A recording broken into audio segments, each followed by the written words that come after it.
This is the Creative Liberty Podcast.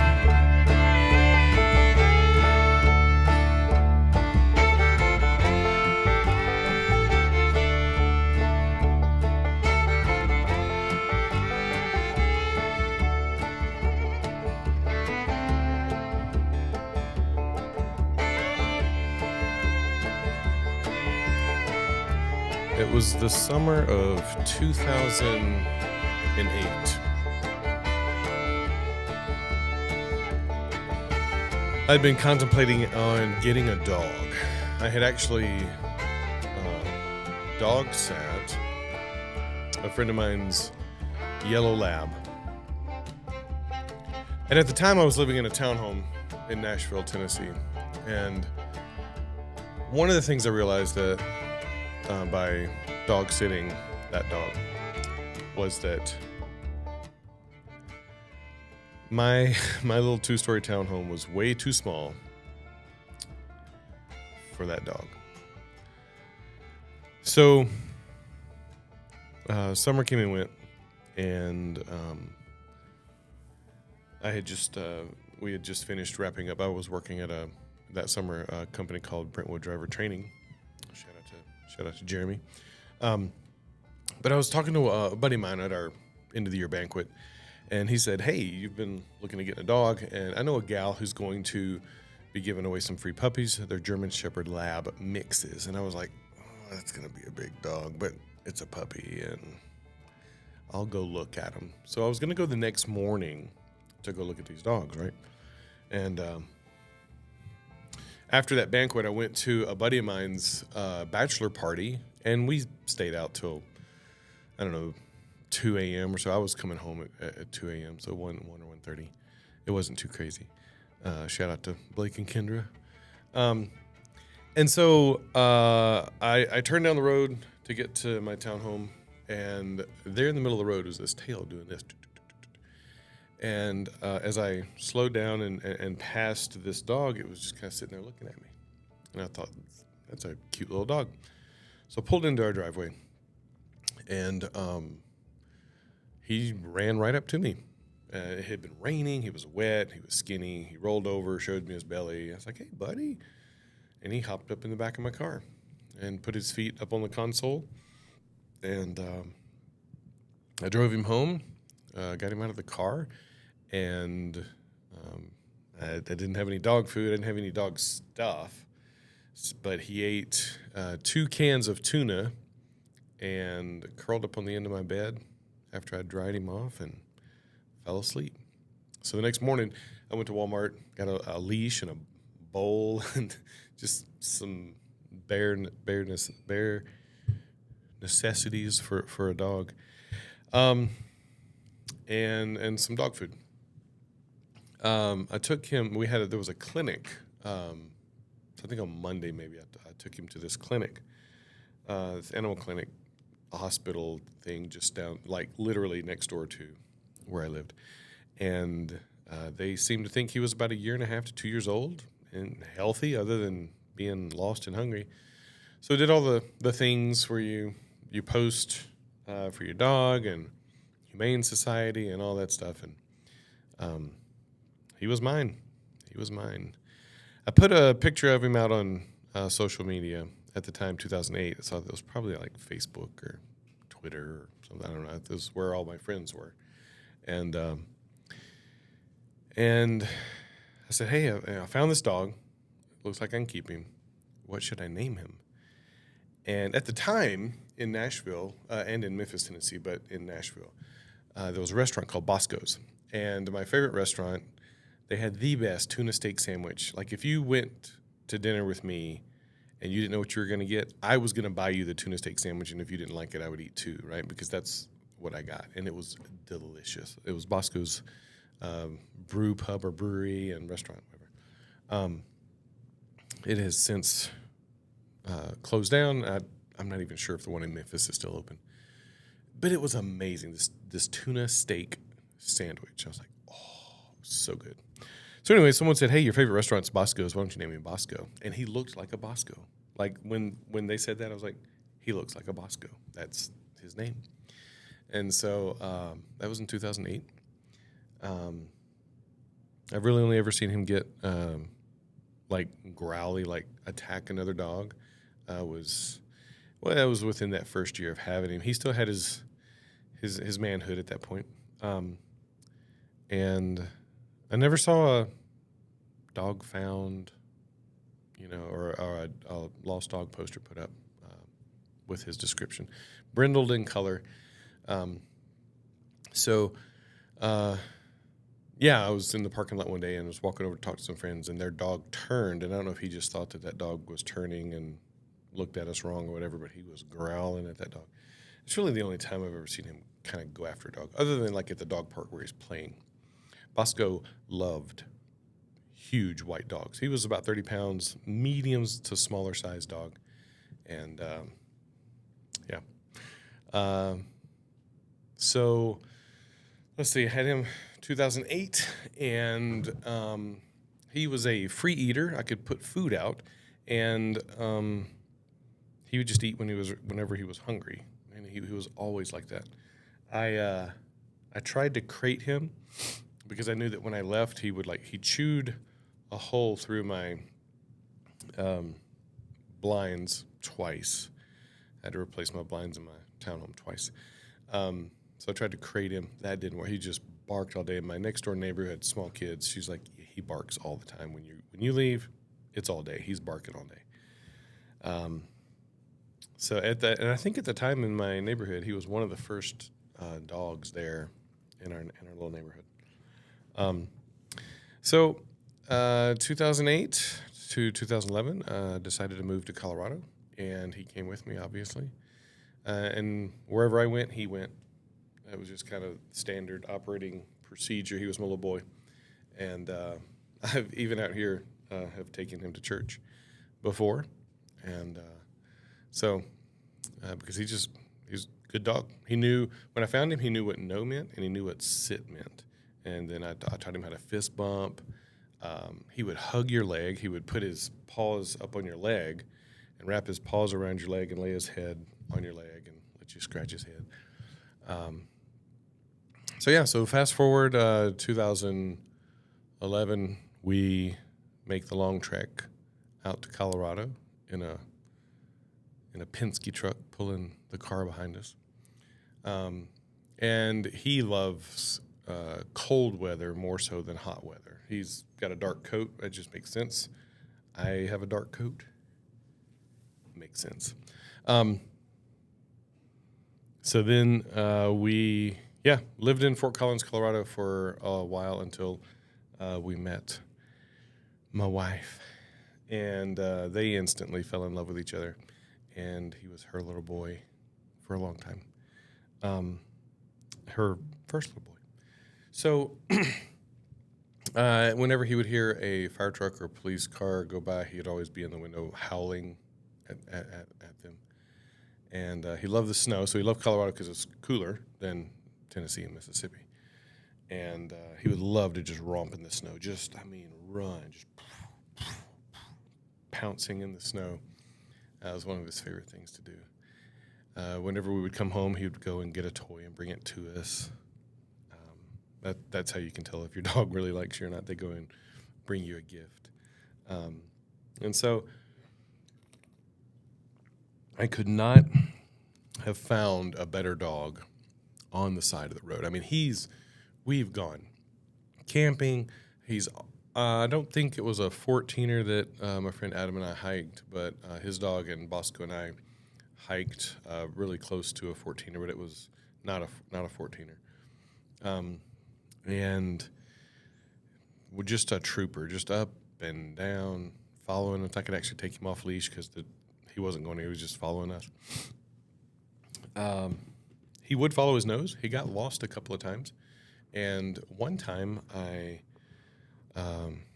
he ran away at first. When I first had him in that first year, he got away twice. I caught him both times. But there was one time he ran out of the house into the rain. And by the time I could get back to the door to shut the door, he was down the sidewalk and gone. And I was like, I don't know what to do. I got to get to work. So I went to work, printed up some posters, came home, and a neighbor of mine had emailed me or texted me or called me and left me a message. I can't remember. And said, because this day or so has gone by. He was gone for about a week. And said, hey, there was a dog in front of McDonald's that kind of looked like Bosco that had been hit. And I was like, oh no. And so I went to the manager and I said, hey, because there was no dog at this point in front of McDonald's that had been hit. And I said, hey, I was looking for my dog. And I showed her a picture, and she's like, oh, yes. She was Hispanic. This is my Hispanic voice. And I said, okay. And I said, small. He was a small dog. Oh, no, this was a big dog. And I was like, okay, good. So it wasn't Bosco. And then someone said, hey, I was leaving the neighborhood next to yours, and I saw a dog found sign. And so I called the number and said, hey, my dog's been missing. He was wearing a harness. Bosco was stout in the chest, and so he would pull. And so I said, yeah. They said, yeah, can you describe him? Yeah, he's brindled. He's got a chest harness on. He's yours. So I go over there, and come to find out it was raining that day, and the husband was coming home from work. He must have worked nights, and the garage door was open, and he saw this dog that looked just like his run into the garage. And sure enough, they had a brindled dog that was a little bit bigger than Bosco, but it was female. And at this time, Bosco, like I said, excuse me.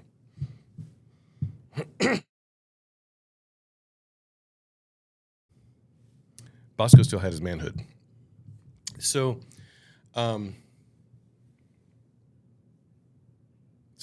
when the guy brought Bosco out, he's carrying Bosco like this, and Bosco's giving me one of these side looks, like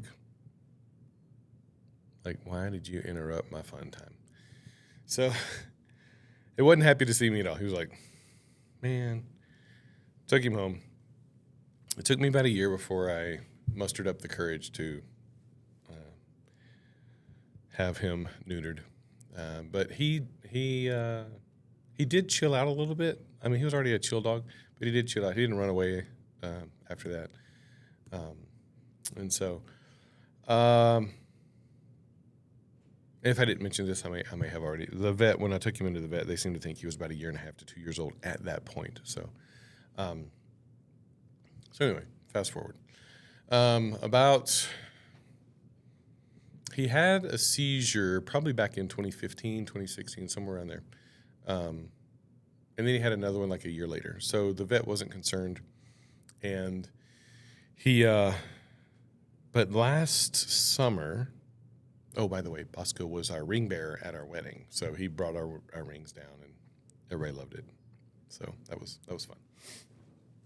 But so last year, Bosco suffered. He had already started kind of losing his hearing and some teeth. My wife called me one day at work and said the vet, they need to remove 7 teeth. And I'm like, is he going to have any left? And she's like, that was my question. But yeah, he'll have 20-something teeth left. His hearing was going. He was losing sight and probably one eye. But last summer, not this past summer, but the summer before, he suffered a series of strokes and seizures. And for a long time, he didn't eat for 9 days. And everybody had always told us, oh, well, when your dog, it's my experience, when our dog goes, they go quick. They're really happy one day and they're healthy, and then all of a sudden just downhill. And I thought, this is it. He hasn't eaten for 9 days. We fed him honey water through a syringe and made sure he was hydrated and offered him food, and he just wasn't eating it. So we really thought God's gonna take him in the middle of the night. And on day 10, he had a ferocious appetite, and over the next few months did pretty much a 99% recovery. For a little while there, he favored one side, walked to one side, and so anyway, with all that to be said, recently he had gone downhill. He had started pooping and peeing himself and just kind of walking through it. He would get up in the middle of the night and just pace and just pace and just pace. And so, which his nails on the hardwood floors would just wake me up and drive me insane. So I would get up and let him out. And Shannon could sleep through. She's like, oh, I didn't hear him. And so I'd get up and let him out. And I'm assuming he would go and do his business. But there was a few times where he would poop and pee in the house, and he's just pacing through it and just tracking it everywhere. And I get up to let him out, and I step in it, and I'm like, oh. So we had to create a little dog run in the garage, and that's where he lived out most of his last days. Spoiler alert. So about a month and a half ago, we had to make the decision to send him home to be with Jesus. So school's out. No. So that was a hard decision to make. I want to thank Blue Sky, that clinic, for being so professional. They said they weren't taking any new clients, but their website also said that they were there for advice. So I called them up and said, hey, this is what your website says, but it also says, what are our options here? And the gal I talked to was so professional, just like, let me see what we can do for you. So we set that up for about a week out, and they were super professional while we were there, walked us through the procedure, walked us through what was going on, and we loved Legend of Bosco. They gave him a really good, for those of you who may be in this situation and considering it, we prayed a long time that God would just take him in his sleep, and that prayer was not answered. Sometimes we, as the caretakers of our pets, have to make that decision. And it was hard for my wife. But one of her really good friends said that, in their experience, that when a dog couldn't really be a dog or do those dog things anymore, it was time. So Blue Sky, they walked us through the procedure, and they gave him a really good. He was wide awake, and then they gave him a sedative that put him to sleep. He was snoring, so he was out. We were loving on him, and then they give us time with him, and then they come in and administer the other drug that stops his heart. So they were super professional, just loved on us, sent us a card afterwards. There was like, don't worry about payment today. Don't even consider it. So I just want to shout out to them. Thank you all very much. I may be getting the name wrong. Blue Sky Animal Clinic. So that was my first dog, Bosco Bear Chisholm. Found him on the side of the road. Could not have found a better dog. And so rest in peace, good buddy. Raise one up for Bosco. If I continue on, I might start crying, and nobody wants to see that.